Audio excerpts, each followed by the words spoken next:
হরিপুর সাম্প্রতিক সময়ে আলোচনার কেন্দ্রবিন্দুতে অবস্থান করছে ঐতিহ্যবাহী এই জনপদটি। বিশেষ করে অস্তিত্ব সংকটে পড়েছে হরিপুর। কিন্তু কেন, কী ঘটনা থেকে এর উৎপত্তি এবং কী কারণে তাদের এই সংকটাপন্ন অবস্থা, পুরো ভিডিও জুড়ে আলোচনা করব সেই সব বিষয় নিয়ে। আশা করি ভিডিওটি না টেনে পুরোপুরি দেখলে বুঝতে পারবেন যে হরিপুরের এই সংকটের পেছনের নেপথ্যে কারণ। তার আগে একটি অনুরোধ, আপনারা যদি আমাদের চ্যানেলটিতে নতুন হয়ে থাকেন তাহলে অবশ্যই চ্যানেলটি সাবস্ক্রাইব করে পাশে থাকা বেল আইকনটি বাজিয়ে দিবেন। আর ইতিমধ্যে সাবস্ক্রাইব করে থাকলে অসংখ্য ধন্যবাদ।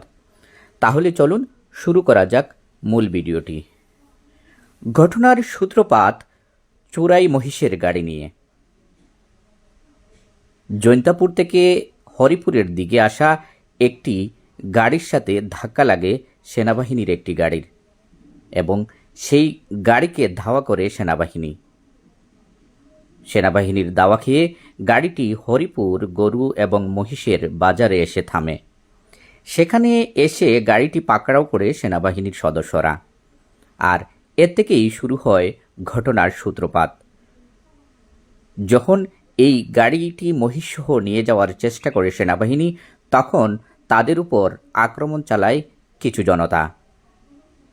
কিন্তু উপস্থিত সেই আক্রমণের তেমন কোনো জবাব দেননি সেনা সদস্যরা। পরবর্তীতে এই ঘটনা বড় হতে হতে আজকের এই সংকটের তৈরি। একটা পর্যায়ে সেনাবাহিনী আটক করে নিয়ে যায় স্থানীয় চেয়ারম্যান মেম্বারসহ প্রায় ২৮ জনকে।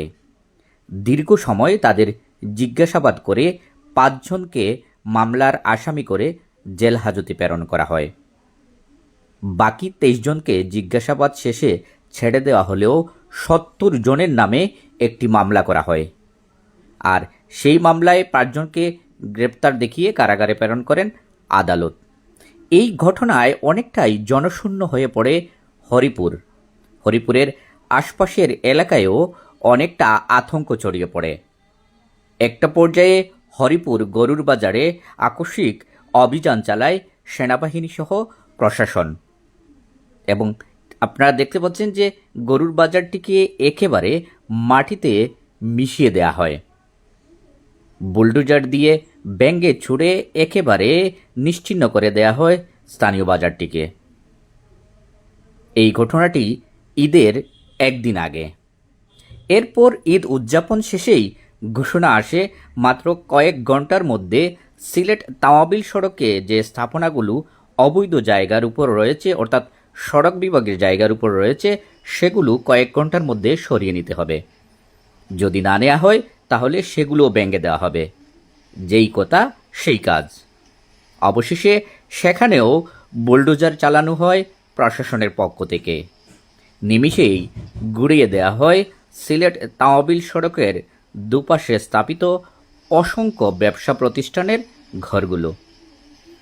বিশেষ করে বেশ বড়সড় অনেকগুলো দোকান ছিল রাস্তার দুপাশে, কিন্তু সেগুলোকে একেবারে মাটিতে মিশিয়ে দেয়া হয় বুলডোজারের মাধ্যমে। অনেকেই মনে করছেন যে পূর্ববর্তী ঘটনার রেশ থেকেই মূলত এই দোকানপাটগুলো ভেঙে দেওয়া হয়েছে। কিন্তু এখানে একটা কথা বলে নেওয়া ভালো যে সিলেট তাওয়াবিল সড়কটি ৪ লেনে উন্নীত করার কাজ ইতিমধ্যে শুরু হয়ে গেছে। এক্ষেত্রে কিন্তু বারবার তাদেরকে নোটিশ দেওয়া হয়েছে যে সড়কের আশেপাশে যে স্থাপনাগুলো সরকারি জায়গার উপর রয়েছে সেগুলো সরিয়ে নেওয়ার জন্য। একাধিক নোটিশের পরও কোথাও কিন্তু স্বেচ্ছায় কেউ সরিয়ে নিচ্ছেন না। সেই কার্যক্রমটি মূলত প্রশাসন হরিপুর থেকে শুরু করছে। যেহেতু হরিপুরে অভিযান চলমান, সুতরাং সেটা তারা হরিপুর থেকেই শুরু করছে। পর্যায়ক্রমে এই রাস্তার ধারে নির্মিত অন্যান্য স্থাপনাগুলো কিন্তু ভেঙে দেয়া হবে। কিন্তু হরিপুরে উপর্যুপুরি ঘটনা ঘটায় অনেকটা তাদের উপর মরার উপর খাড়ার গা হয়ে নাজিল হয়েছে এই অভিযানটি, এবং দীর্ঘদিনের প্রতিষ্ঠিত একটি বাজারের চেহারা এখন অনেকটাই মলিন হয়ে গেছে। বিশেষ করে রাস্তার দুধারে গত কয়েক বছরে বেশ কয়েকটি বড় বড় খাবার হোটেলের তৈরি হয়েছিল। সেই হোটেলগুলোতে দর্শনার্থী থেকে শুরু করে এই রাস্তায় যাতায়াতকারী বিভিন্ন পরিবহনের চালকরা কিন্তু খাবার খেতেন। একটি দুটি করে এভাবে অসংখ্য রেস্টুরেন্ট গড়ে উঠেছিল, যেগুলোতে অনেকগুলো আবার মুখরোচক খাবারের জন্য বিখ্যাত হয়ে উঠেছিল। সেই হোটেলগুলো এখন আর নাই। সব মিলিয়ে বলা যায় যে হরিপুরের চেহারাই একেবারে পরিবর্তন হয়ে গেছে। একটা সময় যে হরিপুর দিয়ে জৈন্তিয়া বা তামাবিলের দিকে যাতায়াত করতে হলে যানজটের মুখে পড়তে হতো হরিপুর বাজারে গিয়ে, সেই জায়গাটুকু এখানে একেবারে ধুধু ফাঁকা মাঠ বলা যায়।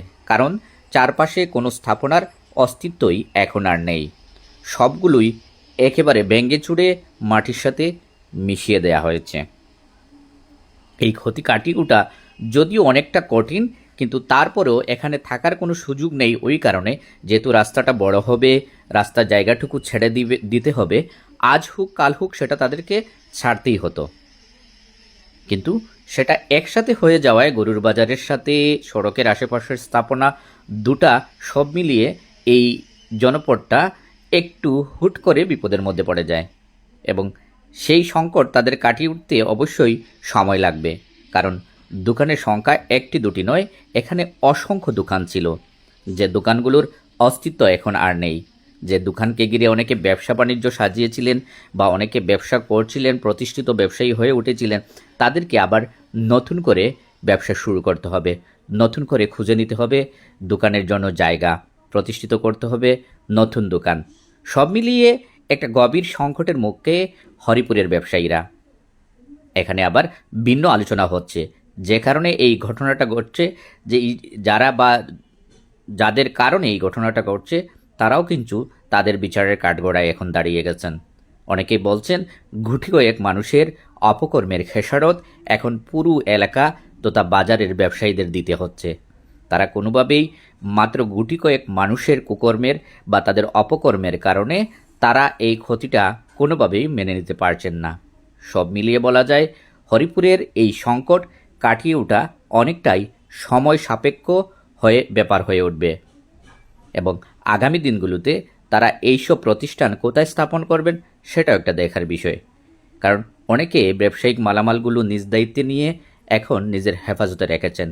নিশ্চয়ই তাদের ব্যবসা প্রতিষ্ঠান আবার দাঁড় করাতে হবে। সেই প্রতিষ্ঠানগুলো আবার দাঁড়িয়ে ব্যবসায় ফিরে আসার জন্য তাদেরকে অনেক ত্যাগের মুখোমুখি হতে হবে। তো বন্ধুরা, যদি ভিডিওটি ভালো লেগে থাকে, আবারও বলছি, আপনারা যদি আমাদের চ্যানেলটিতে নতুন হয়ে থাকেন তাহলে অবশ্যই চ্যানেলটি সাবস্ক্রাইব করে পাশে থাকা বেল আইকনটি বাজিয়ে দেওয়ার অনুরোধ রইল।